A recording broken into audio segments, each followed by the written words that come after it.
नमस्कार, मी परमेश्वर केंद्रे। माझ्यासोबत घडलेल्या अनन्वयित अत्याचाराची कहाणी मी तुमच्या समोर मांडणार आहे एकूण 100 भागामध्ये। तुम्हाला सर्वांनाच विनंती आहे की मी जे काही मांडणार आहे, जे काही सांगणार आहे, जे काही व्हिडिओमध्ये तुमच्यापर्यंत पोहोचवणार आहे ते सर्वच्या सर्व सत्य स्वरूपातलं आहे, जसंच्या तसं आहे। फक्त अपेक्षा हीच आहे की ज्यांचं कुणाचं अन्यायाच्या विरोधात रक्त सळसळतं अशा सर्वांनीच मला पाठिंबा द्या। फक्त आपल्या संस्थेतच किंवा संस्थेतल्याच लोकांना मी आवाहन करत नाहीये। सबंध महाराष्ट्रातले अनेक शिक्षण तज्ञ, social worker, farmer social justice, former justice, वेगवेगळ्या प्रकारचे सोशल वर्कर, वेगवेगळ्या प्रकारचे RTI कार्यकर्ते, या सर्वांनाच माझं आवाहन आहे की मी जे काही तुमच्या समोर मांडणार आहे ते प्रचंड दाहक आहे। लोकशाहीमध्ये हे तर इतकं खळबळजनक आहे की त्याची खरोखरच आपल्या सर्वांनी दखल घ्यावी अशी माझी नम्र विनंती आहे।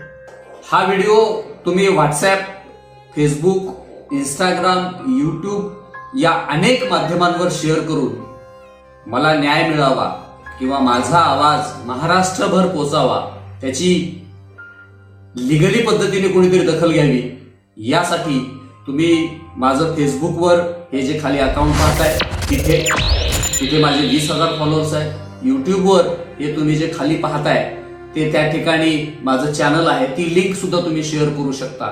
थेट हा व्हिडिओ तुम्ही व्हॉट्सॲपवरून मला मागू शकता। हा माझा खालचा मोबाईल नंबर आहे, त्या ठिकाणी तुम्ही मला सपोर्टसाठी मेसेज करू शकताय किंवा या सर्व स्तरातून तुम्ही फक्त हा व्हिडिओ महाराष्ट्रभरातल्या वेगवेगळ्या नामांकित क्षेत्रामध्ये काम करणाऱ्या लोकांपर्यंत पोहोचावा, जेणेकरून माझ्या या प्रश्नावर कोणीतरी आवाज उठवेल, त्याची कोणीतरी दखल घेईल। जो माझा प्रश्न लोकांनी बेदखल केलेला आहे त्यासाठी आवाज उठवण्यासाठी तुम्ही सर्वांनीच वेगवेगळ्या क्षेत्रातून, वेगवेगळ्या प्लॅटफॉर्म्सवरून मला न्याय मिळावा यासाठीचाच हा माझा प्रयत्न आहे। बंधू आणि भगिनींनो, बंडाचा झेंडा हा कुणीही आनंदाने खांद्यावर घेत नाही। शिक्षकी पेशात तर तो अजिबातच कोणी घेणार नाही। परंतु माझ्यासोबत जे काही घडलंय, जे काही घडवून आणलंय ते मोगलाईच्या काळात सुद्धा घडलं नसेल इतकं ते वाईट आणि अन्यायकारक आहे।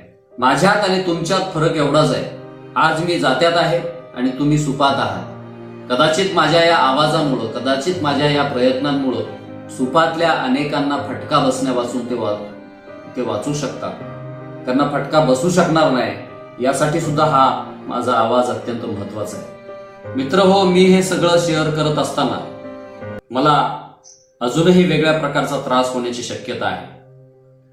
त्याची मी लिगली पद्धतीने वेगवेगळ्या ठिकाणी कार्यवाही होण्यासाठी ते मार्ग अवलंबणारच आहे। परंतु तुम्ही मला सपोर्ट कराल, तो करावा अशी माझी अपेक्षा आहे। हा व्हिडिओ जास्तीत जास्त शेअर करा आणि मला न्याय मिळावा यासाठी आपण सगळ्यांनीच प्रयत्न करावा। जय हिंद, जय महाराष्ट्र। पडू दे ठिणगी, लागू दे बनवा,